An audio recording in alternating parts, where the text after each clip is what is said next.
So I'm going to be talking today about, in this penultimate lecture, I'm going to be talking about ecology as a complex system. Now, I'm going to have to talk a little bit about what both of those words actually mean, ecology and a complex system. But let me begin with this slide. Here we have seals who eat codfish, and the codfish eat everything else. That's the way at least some people who fish for cod think about it, or used to think about it. I'm talking about commercial fishers who are fishing for cod. And there was um, a time back, some time ago, where fishers were arguing. They were trying to develop policies where the seals would be shot, and the seals would be controlled, because the seals, they claimed, were the main competitor with them for the codfish. An ecologist who had been studying the system, and this was in Newfoundland, put together this graph. And this graph is the graph that actually represents all that is known about the codfish ecosystem, which is to say, really a lot. There's a lot of elements in it, a lot of connections amongst the elements, and this kind of what I call a spaghetti graph is actually fairly common in ecology now. The point of the graph is that, well, things are perhaps a little bit more complicated than just seals eat codfish and codfish eat everything else. That graph sort of stimulated me when I first saw it, actually, to begin thinking of ecology as a complex system, and to some extent instilled in me a little bit of a dissatisfaction with the sort of classical ways that we approached ecology, the way I approach ecology also. But today we're going to talk about sort of new ways of approaching ecology, things that are becoming common in recent times, okay? So ecosystems, for sure, contain lots of things, species, populations, all of which are connected together, okay? And now does this mean that they're complex? They're certainly complicated. But today, in this lecture, I'm going to distinguish between complicated and complex. Now, the question I have about ecology is the science of ecology up to the task of providing adequate understanding to inform the development of rational agroecosystems? And this means, basically, is ecology up to the task of dealing with all that complexity that in fact exists? So this is this top movie right here is a video of bird murmurations. These are blackbirds. This is in England somewhere, I can't remember where. But as you can see, they're forming beautiful patterns. These are blackbirds in the air in the evening, and these are called murmurations. And just look at the beautiful patterns that they form. Beautiful, complex.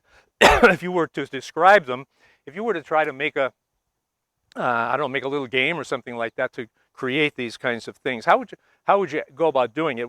Probably would take a lot of intricate playing around with it, wouldn't it? You know what? It turns out that I put this other slide in here, this other movie in here.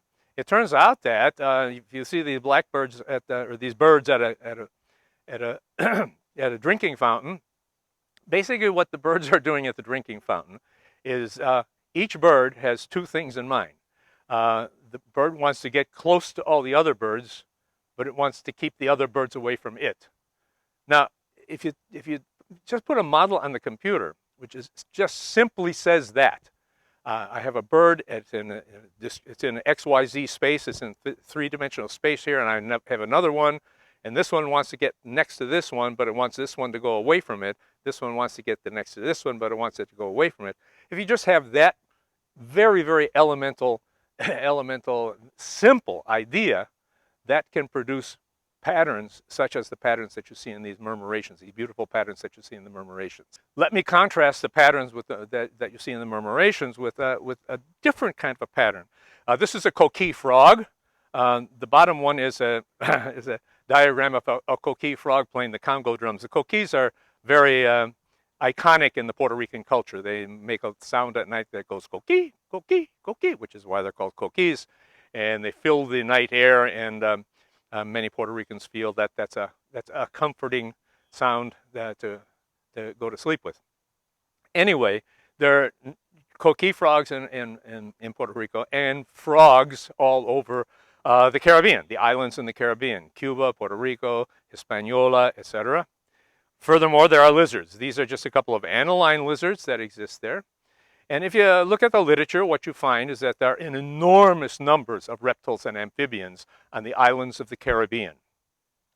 Now, each one of these islands contains a large number of reptiles and amphibians, and they interact with one another in a variety of ways. And probably if you were to try to make a graph of their interactions, your graph would look something like one of these spaghetti graphs, okay? If that's the case. So what does that mean? It's a complicated system for sure. Is it a complex system? Well, let's leave that question to the side for a moment, but let's just say that we know it's very, very complicated. But you know what happens? If you look at it in the right way, you find that there's a very, very simple pattern associated with it. That is, if you plot the logarithm of the size of the island against the logarithm of the number of species of reptiles and amphibians on the island, you get a perfectly straight line.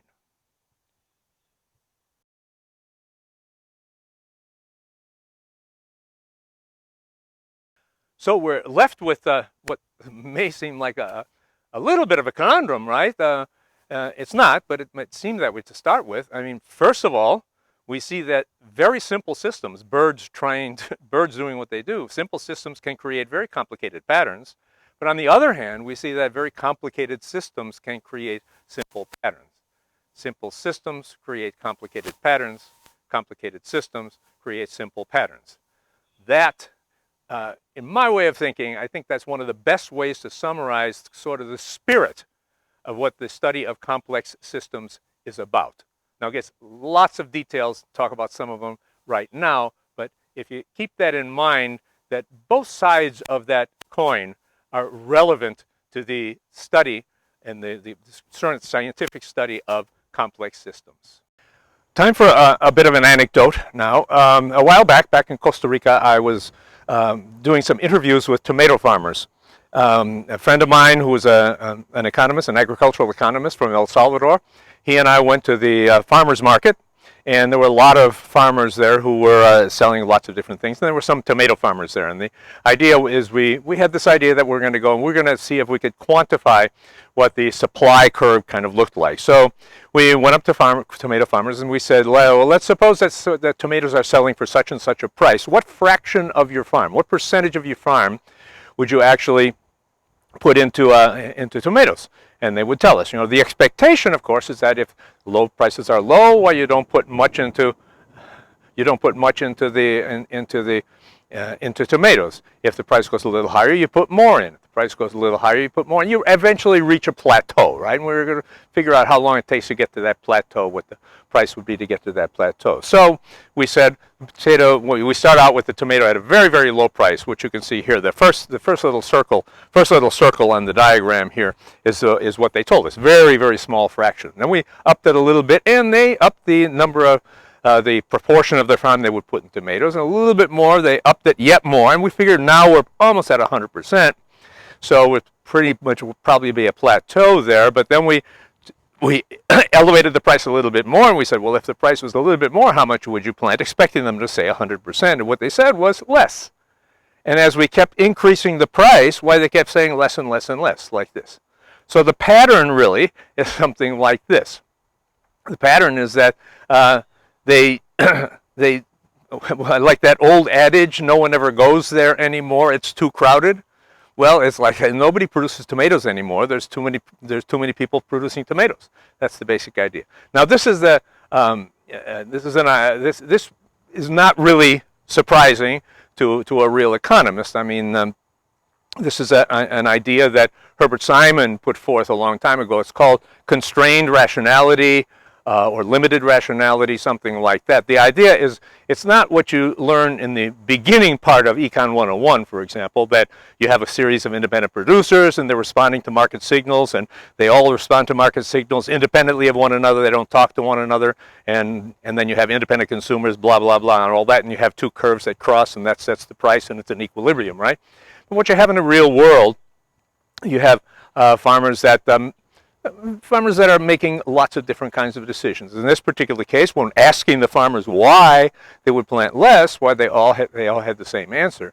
And that answer was, well, if the price gets too high, there's a risk that the market will collapse, and I'll lose my entire produce.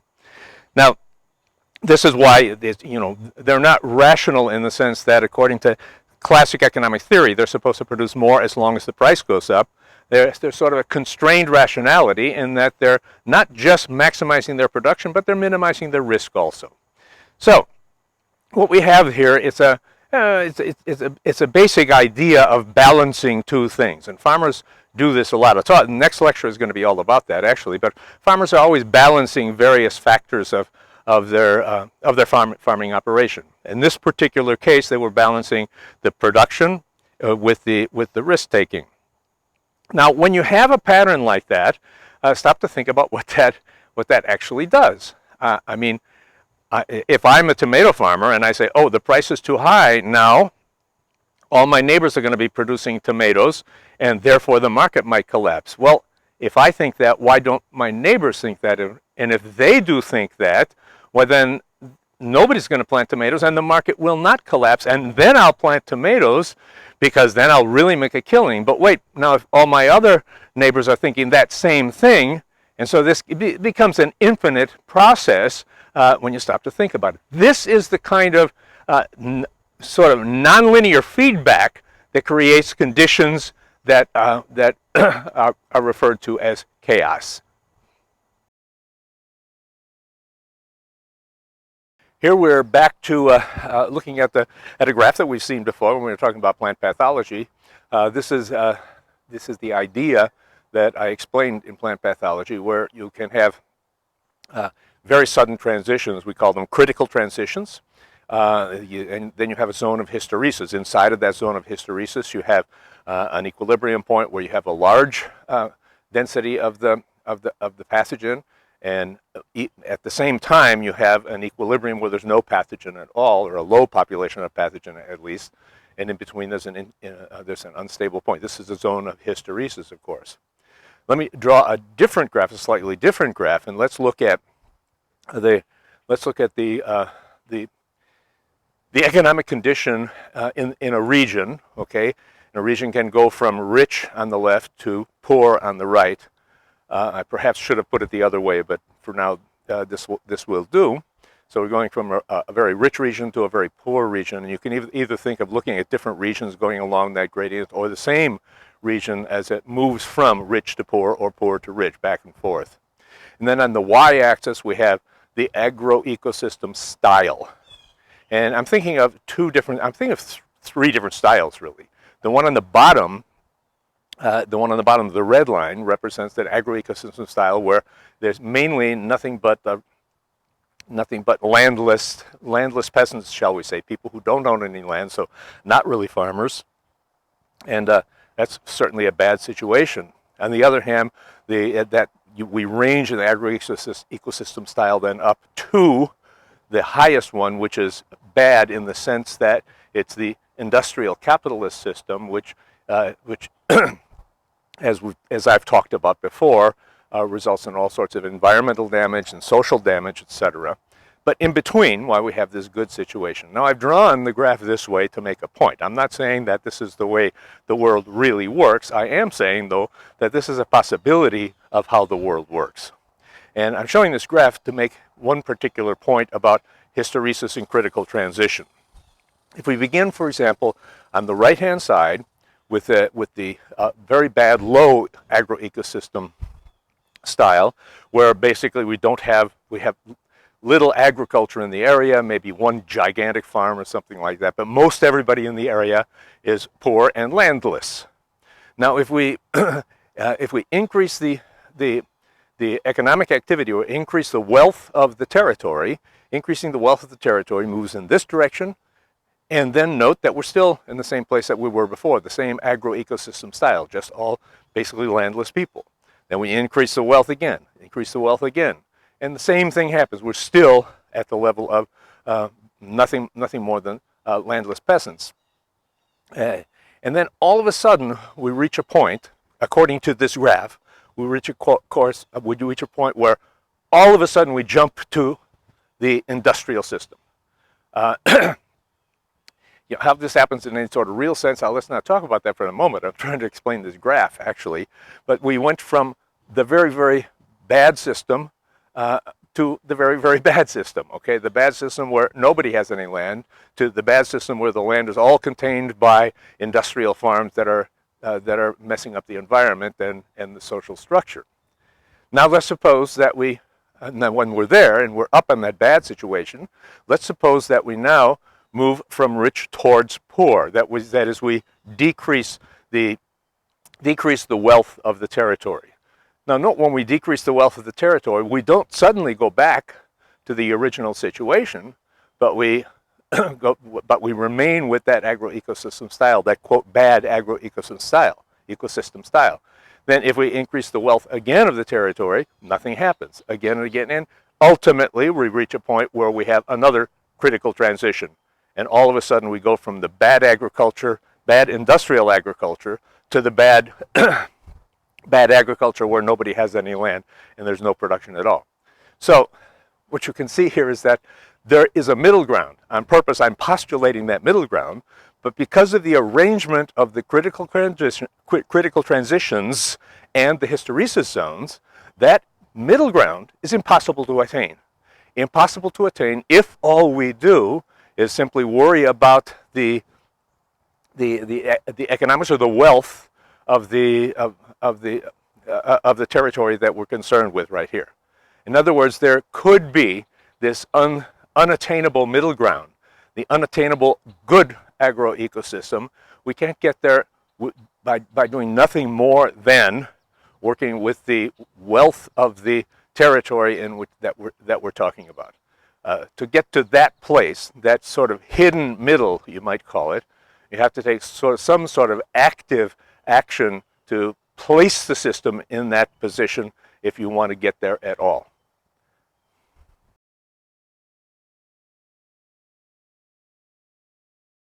Now, another piece of a complex system that has become quite, I would going to say quite popular, but quite with a lot of attention given to it in recent years, is some very, very inspiring work done by the mathematician Alan Turing.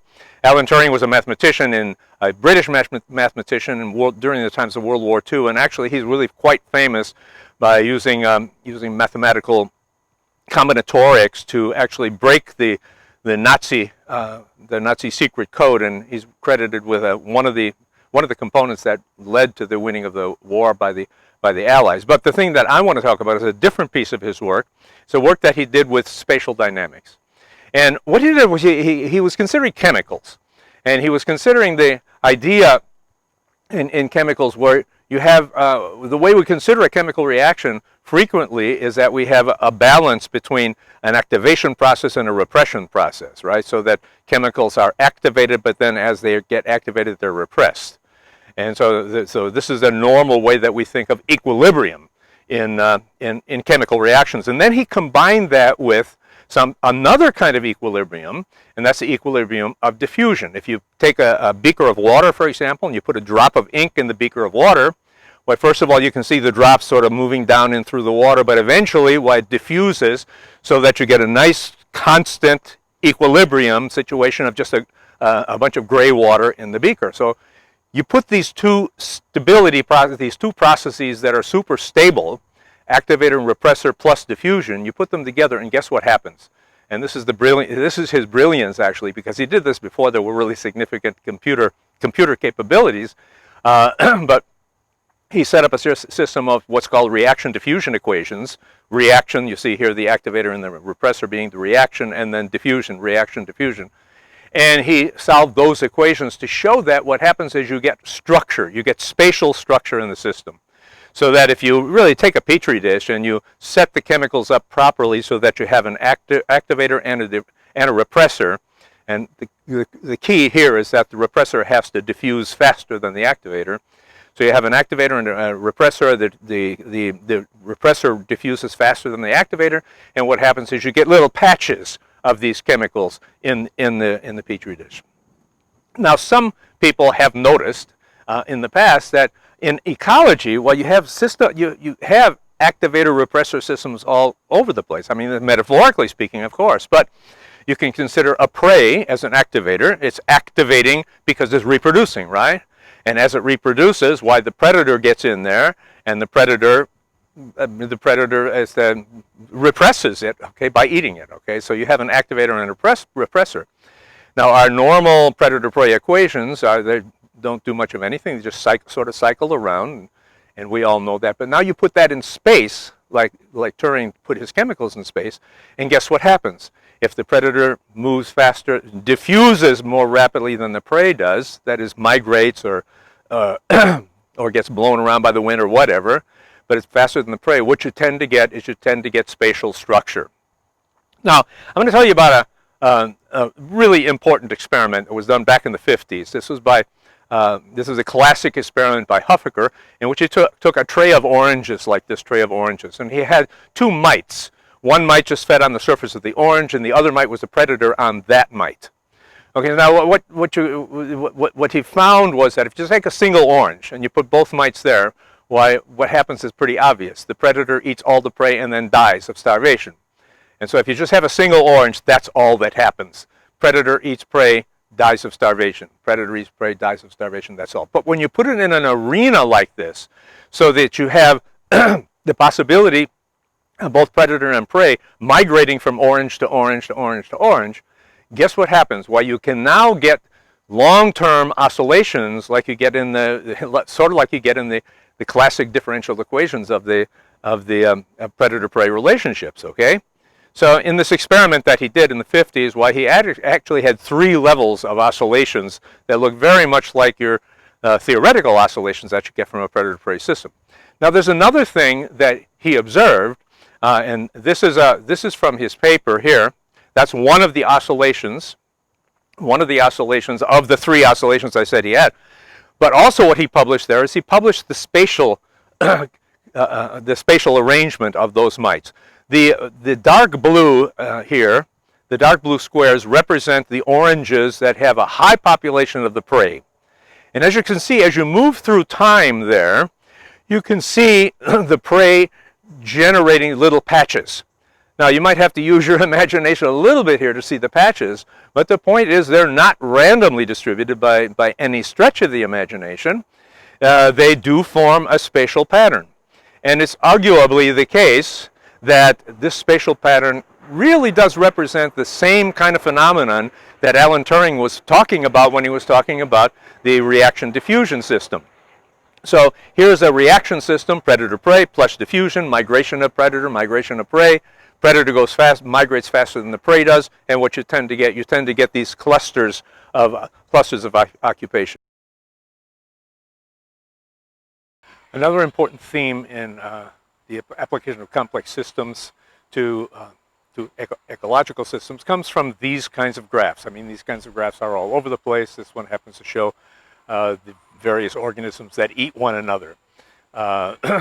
Sometimes they just show the organisms that influence one another one way or another. But the point is, there are organisms and there's a connection between organisms.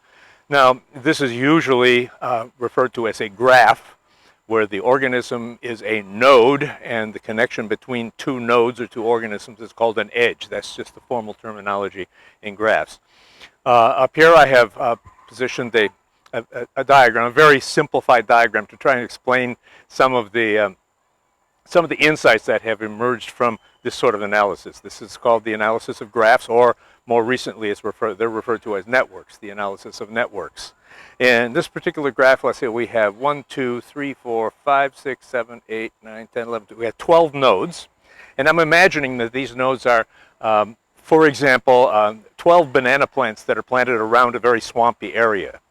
So that you can imagine, for example, that very top node is a banana tree, and some sort of disease arrives at that top node. And so the disease then will propagate in the population, but it won't propagate in the swampy area. It'll just propagate to the nearest banana tree. So if it propagates, let's say, 1 banana tree per week, then your epidemic, that is, you'll get full attack by the disease in 12 days, or did I say weeks or 12 weeks? Now, one can imagine, to change this just a little bit, one can imagine here that somebody creates a pathway, a boardwalk, let's say, over the swamp, so that between the 4th and the 8th node, I think that's what that is here, between the 4th and the 8th node, there's a boardwalk where people are walking on that boardwalk, and so we can imagine that the people are kind of dispersing this this disease, whatever its vector might be, so that there's a connection then between the 4th and the 8th node. And making that connection now, having eliminated one of the connections and then making the other connection, that creates a system where now you will go, when your disease hits that first banana tree, you go to the 2nd, the 3rd, the 4th, and then you jump to the 8th, then the 9th, 10th, 11th, and 12th. So the disease will become epidemic in 1, 2, 3, 4, 5, 6, 7, 8, 9 weeks as opposed to 12 weeks. And so that creating that new connection actually changes the way the disease might operate. Okay, this kind of network now is referred to as a small worlds network.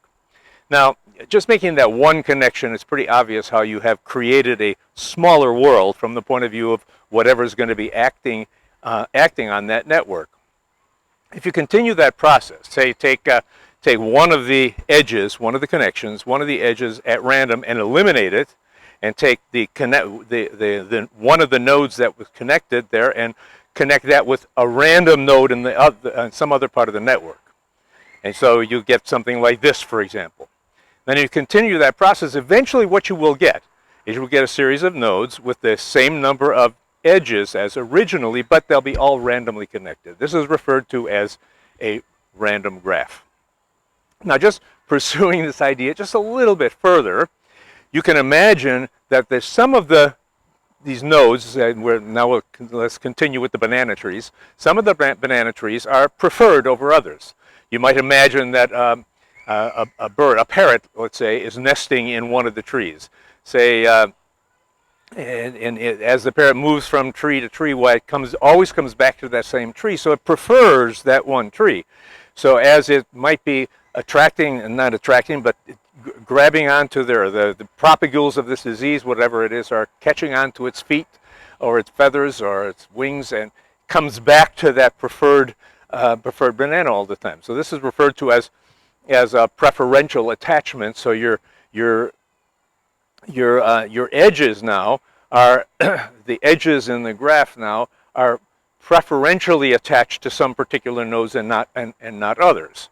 Okay, this kind of structure generates what's referred to as a scale-free network. It's scale-free in the sense that when you have if this were a really large network and it was scale-free, it means that whatever scale you look at it at, you have the same pattern that if you looked at it at some bigger scale.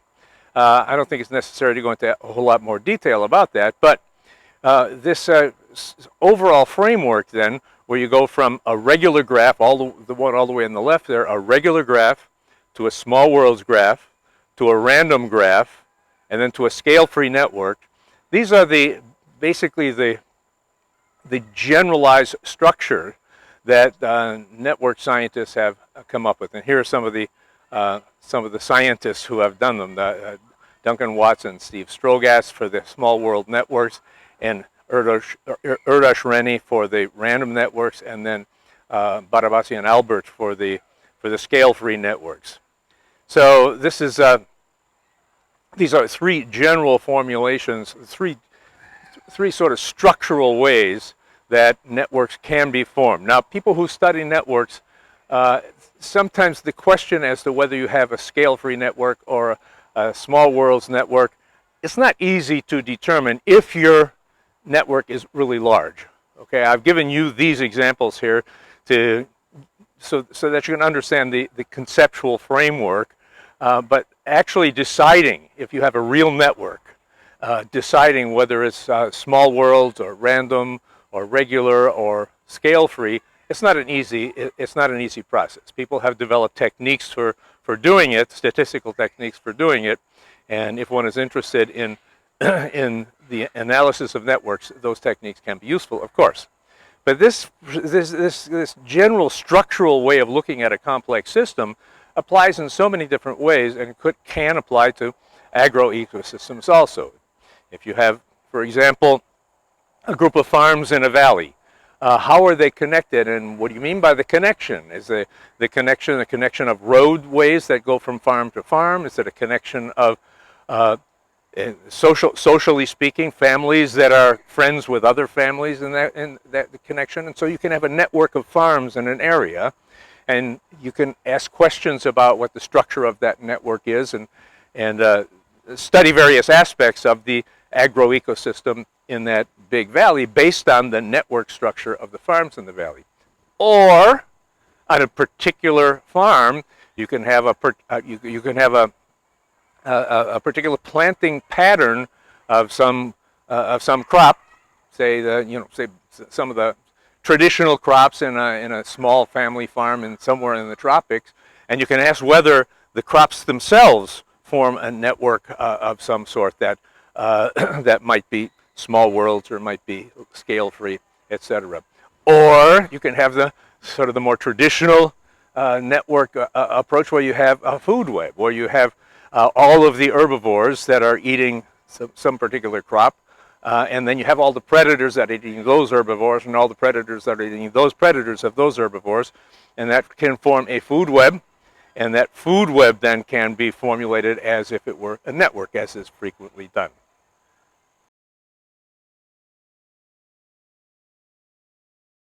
Finally, we have this very useful recent publication by Anand et al., where they try to summarize the way complex systems might apply in a general way to ecology. And as you can see, they have sort of three rows there, where they have the simple but ordered and the simple but unordered, both of which are simple systems.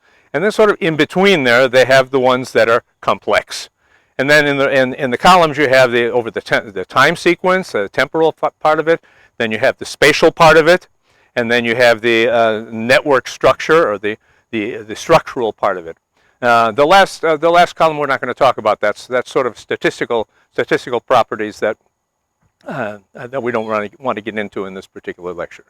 So that's it. I hope you get an idea of the way the field of ecology is actually being enlightened by the more general field of complex systems. Now, this isn't to say that sort of the normal ecology, where you have populations growing and populations interacting with one another, and nutrients cycling and energy flowing, all that. That's all still correct. I'm not saying it's incorrect, but I'm just saying that in the last 10 to 20 years, where ecology has been moving on and has been inserting itself into this developing field of complex systems, which is a field that extends way beyond ecology, extends to all sorts of different fields. And this new way of approaching ecological systems offers us tremendous possibilities for, on the one hand, understanding the way agroecosystems work, and on the other hand, tools for studying the way agroecosystems work to gain understanding, so that we can make predictions, that we can make recommendations, that we can design rational agroecosystems.